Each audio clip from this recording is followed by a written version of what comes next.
Hello and welcome. You're watching NDTV. I'm Vedanta Agarwal. Well, our lead story, the winter session of Parliament was a near washout with standoff of a kind never seen before in Parliament, at least not in the past few decades. Well, both the Rajya Sabha and Lok Sabha did not manage to function much at all, though 4 bills were successfully passed in the Lok Sabha. The One Nation, One Election bill was also introduced. It has now been sent to the Joint Parliamentary Committee. There was a heated debate on the Constitution as well. But the last 2 days of the winter session of Parliament were absolutely unprecedented, with a violent confrontation, a violent scuffle on the entry gates of Parliament. Of course, Rahul Gandhi has been booked for assault as well. This after 2 senior BJP leaders, senior BJP MPs were injured. They were admitted to a hospital as well. The Congress, meanwhile, claimed that Mallikarjun Kharge, the party chief, was manhandled by various BJP leaders. So protest versus protest playing out over Ambedkar's legacy as well. So, well, differences between the opposition and the Treasury benches seem to have become irreconcilable this time around. And well, moving now to our big exclusive with Parliamentary Affairs Minister Kiren Rijiju, his first interview after unprecedented scenes outside Parliament. He says, well, Congress MPs also want the House to function, but it's one man's obsessive agenda that's actually derailing Parliament's functioning. Take a look. The provocation, according to you, what is the provocation that is then stalling the House? See, after 4 days trouble, we all agreed to run the House. And suddenly, a case came up in United States court, and some verdict was there in the US court. And because of one decision in United States courts involving one businessman as an Indian, and then Congress started creating trouble in the House. So that was unfortunate. There are more than 40 million Indians across the globe. They must be involved in so many litigations and other court cases. How can Indian Parliament be stalled just because some Indians are involved in court cases in some other countries?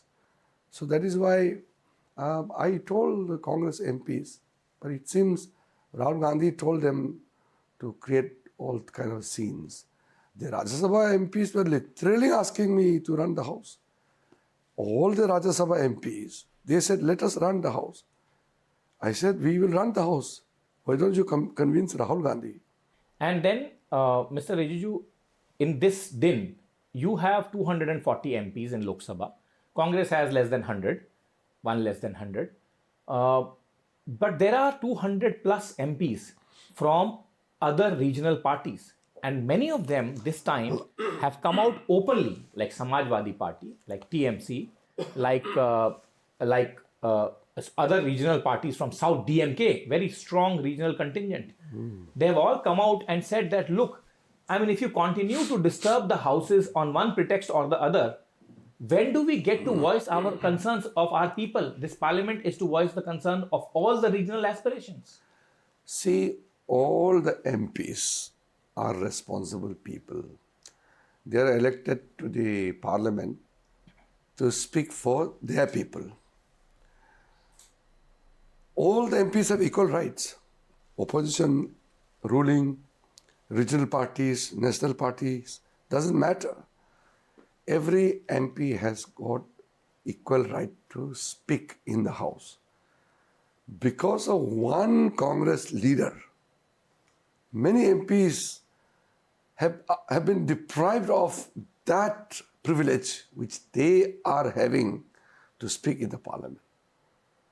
That is why I told the Congress MPs, please tell your leader, Sri Rahul Gandhi, not to be too obsessive with one businessman and then create problem, thereby preventing other MPs from speaking in the House.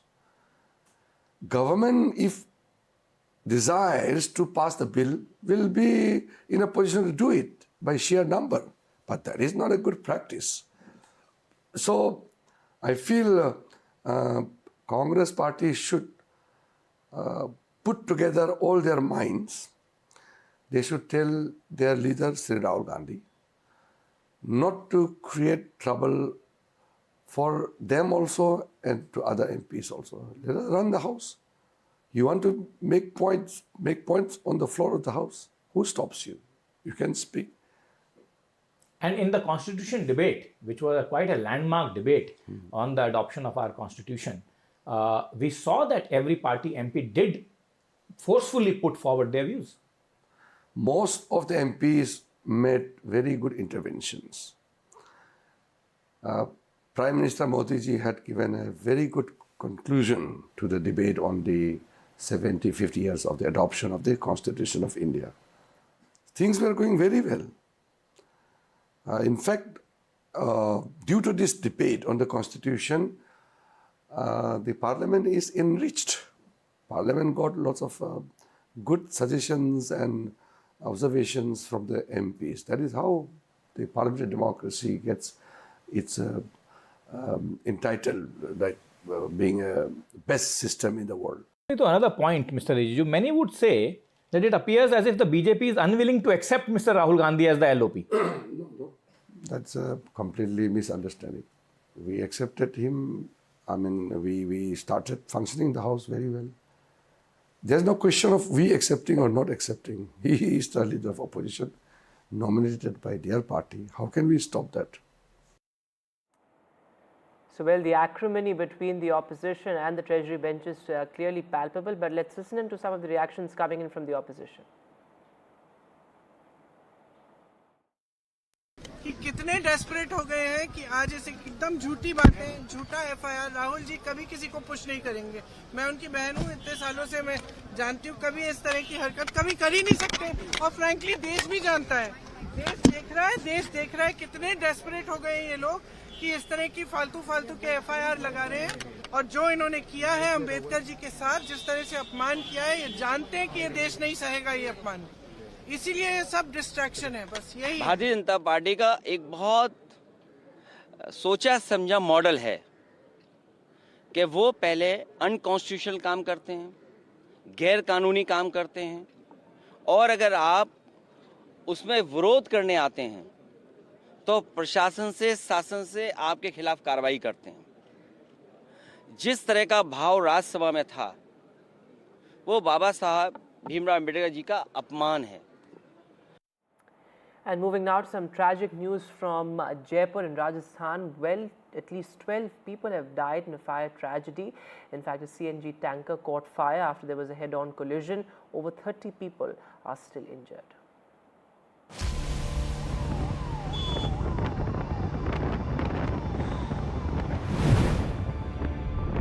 A collision between an LPG tanker and another vehicle on the Jaipur-Ajmer highway at 5:40 a.m. on Friday morning. Within minutes, a gas leak, and then flames that leapt into the sky and spread out in a 200-meter radius, engulfing everything that came in the way. Cars, trucks, buses, and a small building adjacent to the accident spot. Those who managed to run saved their lives. Others were not so fortunate. हुआ ये कि madam ये tanker जा रहा था और इस cut के पास में आने के बाद वो टैंकर तो मुड़ा, तो ये इधर वाले जो इधर ट्रक जा रहा था इसने उसको टक्कर मार दी। एंड देन ये क्योंकि एलपीजी दी तो ये हवा के साथ बहती है, तो पहले इसकी हवा इस तरफ थी तो ये पहले इधर इन्होंने आग पकड़ी जिस चीज़ पे आया। एंड द मोस्ट सबसे समस्या ये थी कि मैडम ये जो गाड़ियाँ हैं ये बंद हो गई। The accident brought traffic on the National Highway 8 to a complete standstill, as the police created a green corridor to rush the injured to hospital and carry out rescue operations. Traffic diversions led to major disruptions for travellers for the better part of the day on this busy highway. The government has announced 5 lakh compensation for the dead and 1 lakh for the injured. बहुत ही दर्दनाक है। सबसे पहले तो मैं जो इस घटना में हताहत हुए हैं उनको मैं संवेदनाएं प्रकट करता हूं, और मैं हॉस्पिटल जाकर के भी आया हूं। मैंने सभी हॉस्पिटल में सभी अधिकारियों को वहां के उन सबको कहा है कि सबको तुरंत प्रभाव से लिया जाए और पहले उनका इलाज किया जाए जो इंजर्ड हैं। At the burns ward in Jaipur's SMS hospital and outside the mortuary, heart-rending scenes. Percentage of burn तो डेफिनेटली कम है, परंतु जैसा मैंने अभी बताया आपको, परसेंटेज ऑफ बर्न से मतलब ये नहीं होता कि वो सीरियस नहीं है, क्योंकि परसेंटेज ऑफ बर्न कम रहे और उसके बाद डीप बर्न रहे या ऐसे ऑर्गन को इन्वॉल्व कर रहा है, उन्होंने जो फ्लेम है वो काफ़ी इनहेल कर ली है, लंग्स के अंदर तक चला गया, तो वो भी सीरियस हो सकते हैं। तो इसलिए ये कहना बहुत मुश्किल है कि अभी वो सीरियसनेस उनकी नहीं है और वो खतरे से बाहर है। In the wee hours of the morning on the Jaipur-Ajmer highway, a catastrophic accident where a gas tanker that was taking a U-turn right here in this crossing collided with an upcoming vehicle, and that led to gas spreading very fast in this area. Within seconds, this area was engulfed in fire. There were buses on the road. There were people in cars who were making an early morning journey. Some of them were literally pulled out of the buses, taken out of cars, and they ran for their lives. Others were not so lucky. Also, a major tragedy averted, as we can see that in this vicinity, there are at least 3 petrol pumps. With camera person Sushil Kumar in Jaipur, Harsha Kumari Singh, NDTV. With that, we'll take a short break now with more news on the other side.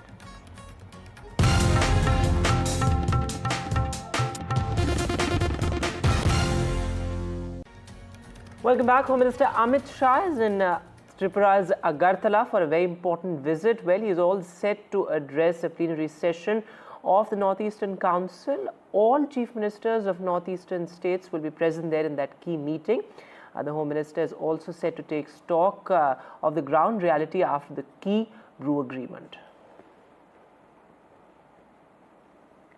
In other news now, Prime Minister Narendra Modi is all set to embark on a crucial visit to Kuwait on the 21st of December. This assumes importance because the Prime Minister is set to address, of course, bilateral ties between the two countries that have been key allies now, and also set to address the diaspora there. Of course, 4,000 to 5,000 members of the Indian diaspora are set to be addressed by the Prime Minister. This diaspora diplomacy has become a very important part of the Prime Minister's visits abroad, but of course, a key focus will be on strengthening bilateral ties with Kuwait. Meanwhile, Donald Trump, much before assuming office, has now, of course, vowed conditional support to NATO. This, as Trump says he will continue to supply aid to Ukraine. Remember, during his White House campaign, Donald Trump had said that he will leave the NATO allies undefended if they do not increase defense spending. So, of course, an important caveat there, because Donald Trump has said that members of the NATO must increase their defense spending to 5% of the particular country's GDP, something that Trump and his backers have talked about a great deal during the White House campaign as well.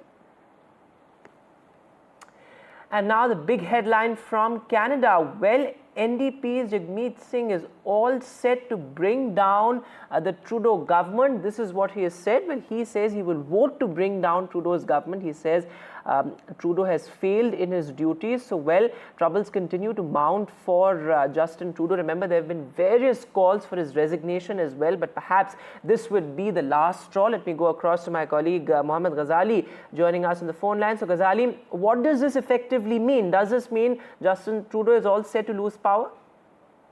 See, with the loss of Jagmeet's party on its side, the Liberal government, Mr. Trudeau's government, is even more vulnerable to being toppled, as Jagmeet's party had initially helped them survive their first no-confidence vote. And troubles began between the two parties when Jagmeet Singh pulled the NDP, his own party, over a no-confidence deal with Trudeau's minority government. And it will effectively put more pressure for Trudeau, because we saw how one of his cabinet ministers also resigned, blaming him for not taking the country forward. His own party is being very reluctant and is sort of short of confidence on Mr. Trudeau that he may not lead them into elections as well. And that is why, to do a firefighting exercise, he even did a cabinet reshuffle, inducted some new faces to control the dissent within the party. All right, Ghazali, thanks very much for joining us with the latest there. As Ghazali is pointing out, with Jagmeet Singh saying that his caucus will vote to bring the government down, Justin Trudeau's government becomes even more vulnerable. This, of course, amid mounting pressure from the opposition and some of his closest allies as well. Of course, the finance minister of Canada quit just a couple of days back as well. And well, that's all the time that we have on the show. Thanks so much for watching. Goodbye.